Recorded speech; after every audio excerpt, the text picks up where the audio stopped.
금이 간 항아리라는 동화가 있습니다. 한 여인이요, 물지개를 지고 먼 길을 오가면서 물을 날랐습니다. 양쪽 어깨에 항아리가 하나씩 걸쳐져 있었는데요.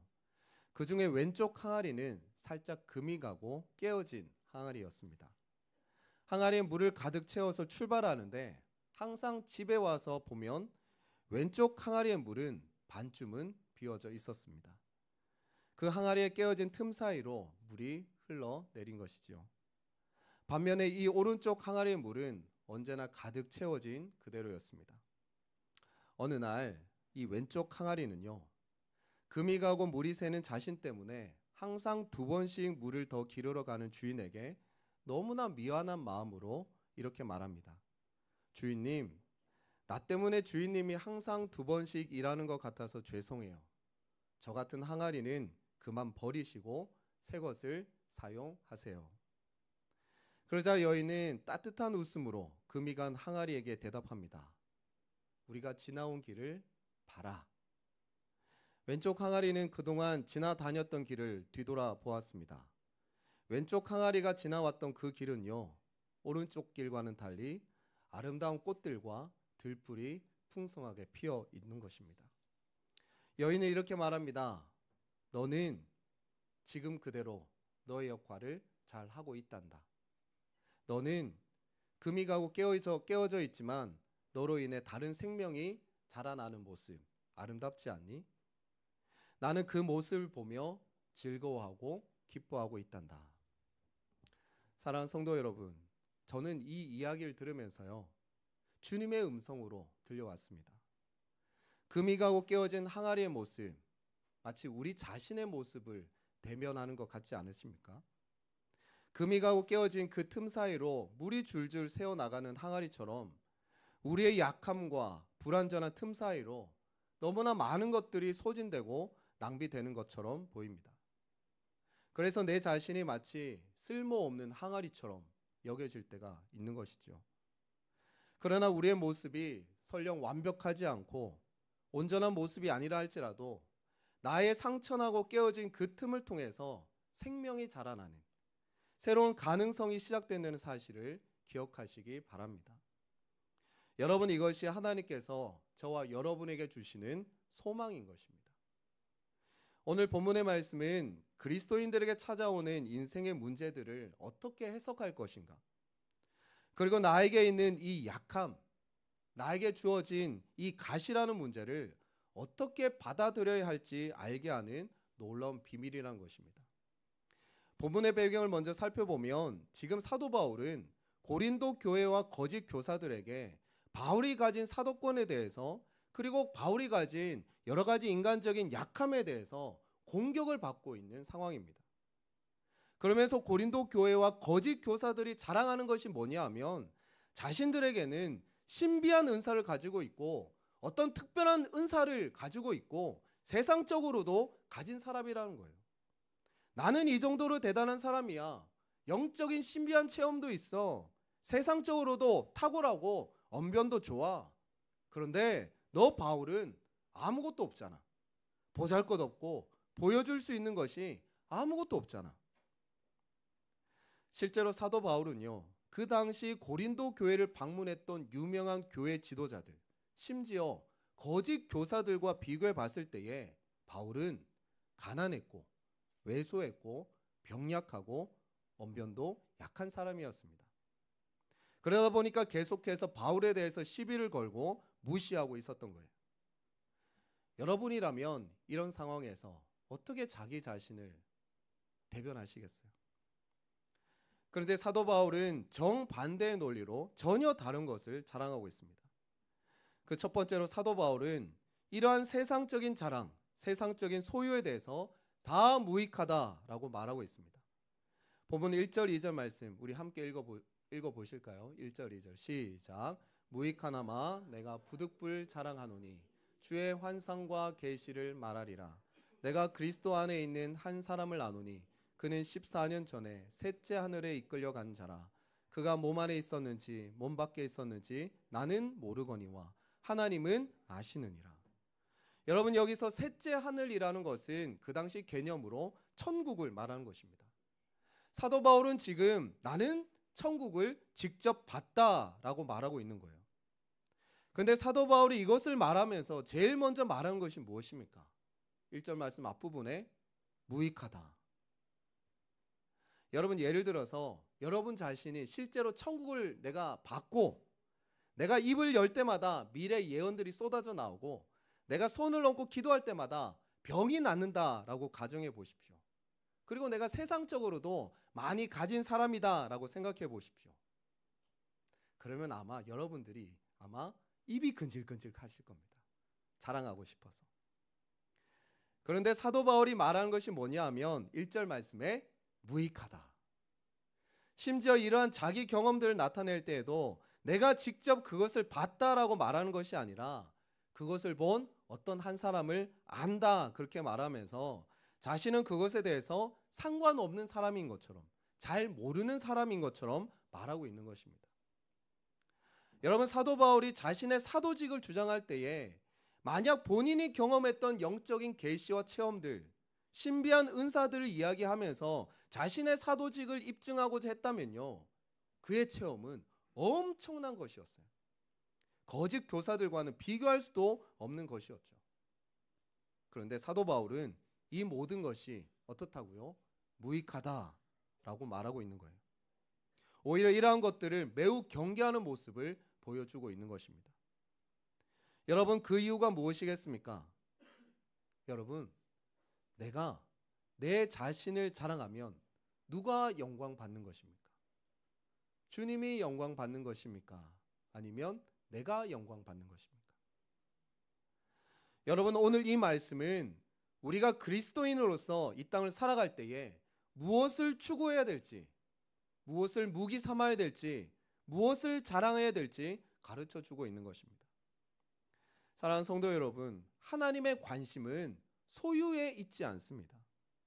이 세상의 자랑, 영적이고 신비한 은사도 마찬가지입니다. 하나님은 우리가 얼마나 많이 가졌는가, 얼마나 귀한 것을 가졌는가, 우리 하나님은 거기에 관심이 없으세요.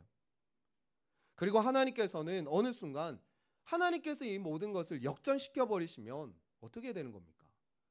나중된 자가 먼저 되는 것이고 먼저 된 자가 나중될 수도 있는 것입니다. 사도 바울은 말합니다. 오히려 나는 나의 약한 것을 자랑하노라. 왜냐하면 내가 약하기 때문에 하나님을 의지한다. 내가 약하기 때문에 하나님을 붙잡는다. 나의 약함 때문에 오히려 하나님의 강함이 나타난다. 그리스도인의 역설적인 삶의 방식인 거예요. 그러므로 세상적인 소유, 세상적인 자랑, 무익하다라는 거예요. 두 번째로 사도 바울이 우리에게 가르쳐 주는 것은 가시는 축복이다. 나는 가시를 자랑한다라는 것입니다. 한번 따라해 보실까요? 가시는 축복입니다. 우리 7절 8절 말씀 함께 읽어보도록 하겠습니다. 우리 7절 8절 시작. 여러 계시를 받은 것이 지극히 크므로 너무 자만하지 않게 하시려고 내 육체의 가시 곧 사탄의 사자를 주셨으니 이는 나를 쳐서 너무 자만하지 않게 하려 하심이라. 이것이 내게서 떠나가게 하기 위하여 내가 3번 죽게 간구하였더니. 여러분, 사도 바울이 말하고 있는 이 가시라는 것은 장미꽃과 같은 작은 가시가 아닙니다. 뾰족하고 긴 막대기. 뾰족하고 긴 막대기가 나의 육체를 관통하고 있고 그것이 지금 나를 날카롭게 고통을 주고 있다라고 말하고 있는 거예요. 지금 사도 바울이 말하고 있는 가시에 대해서는 여러 가지 해석들이 있는데요. 안질이나 간질, 그런 육체적인 연약함과 질병 이렇게 해석하는 사람도 있고 또는 사도 바울을 끈질기게 괴롭혔던 유대인들을 가리킨다 그런 해석도 있습니다. 그런데 중요한 것은 그것이 무엇이 되었든지 간에 그 가시가 사도 바울을 너무나 괴롭게 하고 있고 그 가시로 말미암아 아무것도 못할 정도로 에너지가 고갈되고 있다고 말하고 있는 거예요. 그런데 사도 바울이 이 가시에 대해서 말하는 것이 뭐냐 하면 하나님이 주신 지극히 큰 계시와 함께 왔다라는 겁니다. 하나님께서 나에게 허락하신 엄청난 계시, 그 계시가 다메섹에서 경험했던 예수님에 관한 체험인지 아니면 사도 바울 자신만 알고 있는 어떤 계시나 신비한 은사인지는 잘 모르겠지만 그것으로 말미암아 내 자신이 교만해지지 않도록 가시를 패키지로 받았다는 겁니다. 나에게 부어주신 신비한 경험과 은사들 때문에 혹시 내가 교만해지지 않도록 하는 하나님의 장치라는 것입니다. 어느 선교사님이요, 아프리카에 있는 어느 마을을 방문하게 되었습니다. 마을 입구에 강이 흐르고 있었는데요, 다리가 없어서 사람들이 물속을 그냥 걸어서 강을 건너는 거예요. 근데 강 중간쯤 보니까 제법 깊어가지고 가슴 높이까지 이렇게 물이 차오르는 것입니다. 선교사님이 그 강을 건널 준비를 하는데요, 누군가가 선교사님에게 큰 돌을 안겨주는 것입니다. 아니, 이 강을 건너기에도 버거운데 큰 돌을 안고 강을 건너라니. 그런데 이상한 것은요, 강을 건너는 사람마다 큰 돌을 머리에 이고 가슴에 안고 건너는 것입니다. 선교사님이 이상해서 그 이유를 물었습니다. 그러자 그들이 대답하기를, 이 강 한가운데는 급류가 흘러서 물살이 굉장히 거세기 때문에 그냥 건너가면 떠내려갑니다. 그리고 여기서 조금만 떠내려가면 굉장히 깊은 낭떠러지가 있기 때문에 떠내려가면 목숨을 잃게 됩니다. 그래서 떠내려가지 않도록 하기 위해서 이 무거운 돌을 이고 가는 것입니다. 성도 여러분, 가시라는 것은 머리에 이고 가는 돌과 같은 것입니다. 여러분의 인생이 왠지 모르게 무거운 것이 들려 있다고 느껴질 때는 그렇게 생각하십시오. 내가 이 강을 끝내 건너가려나 보다. 내가 이 거친 물살을 끝내 이기려나 보다. 하나님께서 저와 여러분들에게 무거운 돌, 가시 같은 것을 얹으신 이유는요, 우리를 그저 고통스럽게 하기 위해서가 아니라는 것입니다. 인생의 강줄기를 건너갈 때에 우리가 휩쓸려 지나가지 않도록 하나님께서 장치를 주시는 거예요. 여러분, 이런 인생의 무게는요, 우리에게 영적인 근육을 만들어 줍니다. 우리의 무릎을 꺾어서 주님 앞에 엎드리게 하는 거예요. 눈물은 안약이 되어서 우리의 영적인 시야를 유지하게 하는 것입니다. 여러분, 가시라고 표현한 이 단어, 헬라어로 스콜롭스라고 기록했는데요, 이것은 가시라는 의미도 있지만 땅바닥에 박는 말뚝이라는 의미가 더 강합니다. 그러니까 지금 하나님이 주신 계시나 그 어떤 능력 때문에 내가 교만해서 붕붕 떠다니는 것을 하나님께서 이 말뚝으로 땅에 박아버렸다는 거예요. 그래서 사도 바울은 이 가시로 말미암아 내 자신이 안전해졌다고 지금 말하고 있는 것입니다. 여러분, 사도 바울은 자신의 비범한 능력과 성공 경험 때문에, 신비롭고 영광스러운 영적 체험 때문에 오히려 그리스도와 멀어질 것을 두려워했어요. 대신 자신을 끊임없이 고통스럽게 하고 괴롭게 만들었던 이 가시로 인해서 그리스도와 더욱 가까워질 수 있다는 것을 감사함으로 여기고 있는 것입니다. 여러분, 사도 바울은 하나님께서 자기 인생에 큰 돌을 이게 하신 이유를 알고 있었어요. 인간의 치명적인 죄성을 깨달아 알고 있었기 때문이죠. 고통이 없으면 무릎 꿇지 않은 인간의 본성 말입니다. 가시 없이는 교만을 굴복시킬 수 없다는 인간의 본성 말이에요. 하지만 성도 여러분, 어느 누가 인생에서 가시를 두 팔 벌려 환영할 수 있겠습니까? 여러분, 어느 누가 아픔을 기뻐할 수 있겠냐고요.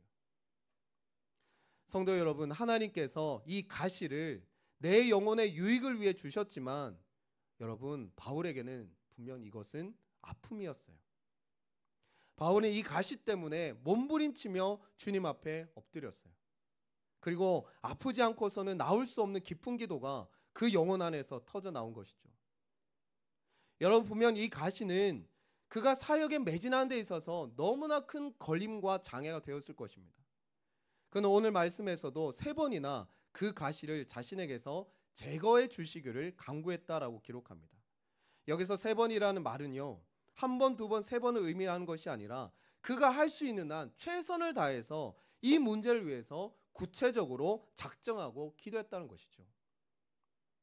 여러분, 여러분에게도 이런 육체의 가시가 있지 않으세요?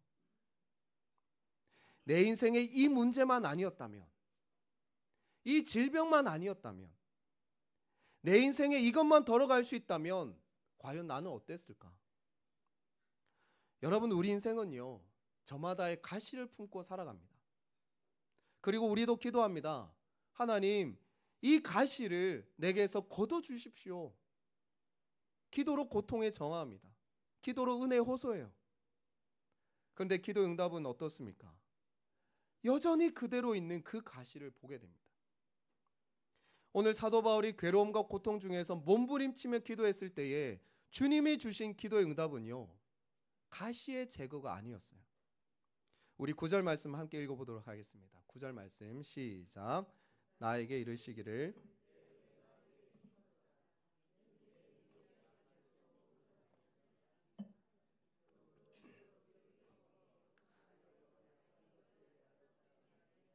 이는 그리스도의 능력이 내게 머물게 하려 함이라.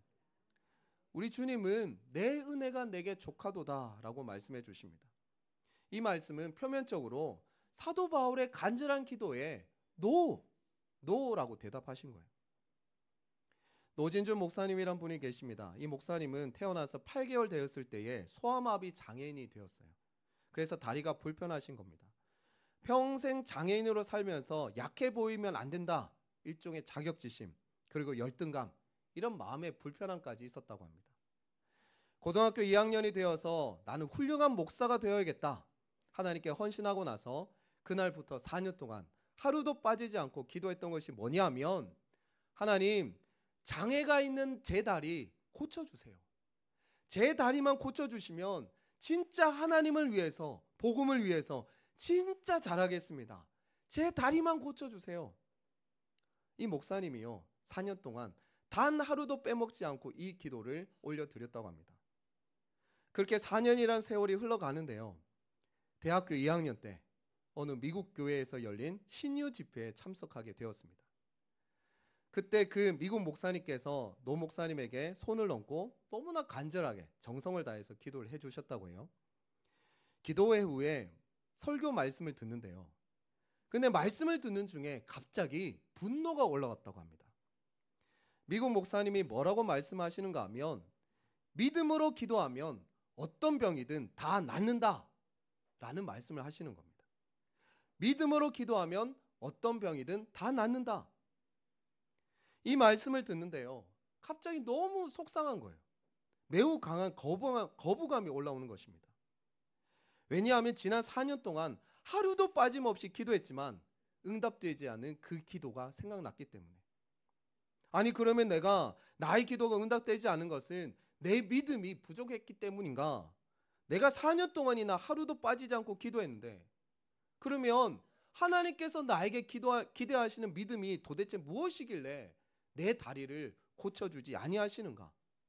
말씀을 듣는 내내 4년 동안 기도했던 것들이 생각나면서 너무나 괴로웠다는 거예요. 말씀이 끝나고 나서 그날 설교하신 미국 목사님을 찾아갔습니다. 그리고 질문합니다. 목사님, 정말 믿음으로 기도하면 어떤 병이든 낫습니까? 네, 그렇습니다. 정말 그렇습니까? 그랬더니 정말 그렇다는 거예요. 그리고 나서 이분이 오늘 본문의 말씀을 이야기해 주셨다는 거예요. 사도 바울이 심각한 육체의 질병을 가지고 있었지, 그 가시가 그를 몹시도 괴롭혀서 바울이 이 가시를 거두어 달라고 기도했었지. 그러시더니 바울이 육체의 가시를 제거해 달라고 기도했을 때에 그 병이 나았잖아 라고 말씀하시는 거예요. 그러니까 노 목사님이 아닙니다, 사도 바울의 그 병은 낫지 않았습니다 라고 대답했어요. 여러분, 사도 바울이 3번의 기도 끝에 그 가시가 재졌습니까? 아니죠. 오늘 말씀을 보면 사도 바울의 기도는 거절되었다라고 기록되어 있어요. 그런데 미국 목사님께서 말씀하시기를 사도 바울은 기도의 응답으로 그 병이 결국 나았다라는 거예요. 그러면서 하시는 말씀이 바울의 그 기도에 하나님께서 응답을 주셨지, 여러 계시를 받은 것이 지극히 크므로 너무 자만하지 않게 하시려고 가시를 주셨으니. 그리고 9절, 내 은혜가 내게 족하도다. 주님이 바울에게 내 은혜가 내게 족하도다 라고 말씀하셨을 때 하나님이 주신 그 가시의 의미를 깨달았을 때에 사도 바울이 그 이후에도 기도했을까? 노 목사님께서는 안 했습니다 라고 대답했습니다. 왜냐하면 사도 바울이 기뻐했다고 하잖아요. 그랬더니 미국 목사님께서 하시는 말씀, 그러면 병은 나은 것이지. 그것은 더 이상 그에게 병이 아니라 오히려 하나님께서 그를 사용하기 위한 은사와 도구일 뿐이지. 하나님께서 사도 바울을 통해 이루어가실 복음의 사역들을 위해 함께 패키지로 넣어주신 그 가시, 사도 바울이 그 가시를 더 이상 가시로 여기지 않았다면 병은 나은 것이야. 노진준 목사님은 이런 고백을 하십니다. 그날 제 다리도 나았습니다. 여러분, 사도 바울이 우리에게 건네는 믿음의 전환도 바로 이와 같습니다. 그 가시가 나를 계속해서 괴롭히고 아프게 하지만 그럼에도 내 은혜가 내게 충분하다. 이 말은 그 가시 또한 내게 은혜이다 라는 말과 같은 것입니다. 여러분, 아멘이십니까? 바울은 결국 믿음으로 이 가시를 끌어안습니다. 10절 말씀에 그러므로 내가 그리스도를 위하여 약한 것들과 능력과 궁핍과 박해와 곤고를 기뻐하노니 이는 내가 약한 그때에 강함이라. 여러분, 정말 이 고백이 우리의 마음을 울리지요. 여러분, 정말 아파 보지 않은 사람은요, 이 고백의 무게를 결코 이해할 수 없습니다. 우리 성도님들 가운데 바울의 이 고백이 유독 생생한 아픔으로 느껴지는 분들이 계실 거예요.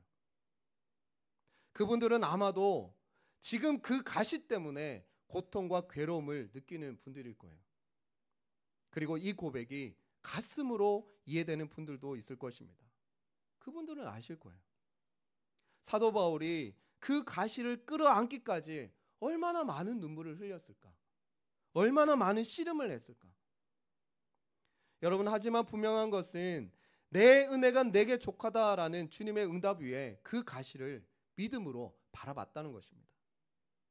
가시로 인해 많이 아프지만 그 아픔을 통해 사도 바울은 발견합니다. 무엇을요? 바로 그리스도의 능력을요. 가시가 아니고서는 결코 경험할 수 없는 그분의 능력을요. 이 고통 안에 그분의 능력이 있기 때문에 그는 그 약함을 통해서, 그 가시를 통해서 자신이 완전해졌음을 깨달았다는 것입니다. 여러분, 이 고백이 신앙의 정수인 것이에요. 계시보다 가시가 내게 더 자랑이 될 수 있다는 고백, 영광보다 고통이 내게 유익이 된다는 고백, 아픔이 내게 축복이 된다는 그 고백 말입니다. 여러분, 이것이 가시를 통해 발견한 주님의 은혜입니다. 성도 여러분, 내게 주어진 가시를 끌어안고 고통하며 몸부림치는 성도님들 있으십니까? 사랑하는 성도 여러분, 그 가시 안에 담겨져 있는 하나님의 사랑을 발견할 수 있길 축복해요. 인생에 찾아오는 여러 가지 아픔들 어떻게 다 이해할 수 있겠습니까? 그 고통을 누가 공감할 수 있겠으며 누가 도와줄 수 있겠습니까? 그러나 그리스도인들은 그 가운데서 나를 향하신 하나님의 신실하심을 믿는 것입니다. 그 가운데서 나를 사랑하시는 하나님을 주목하는 거예요. 선한 목자 되시는 하나님의 인도하심을 기대해 보는 것입니다. 한 주간의 삶을 살아가실 때에 저와 여러분의 그 가시, 그 연약함, 오히려 이것을 통해서 주님 앞으로 더욱 가까이 나아가시는 저와 여러분 되시길 우리 주님의 이름으로 축원합니다.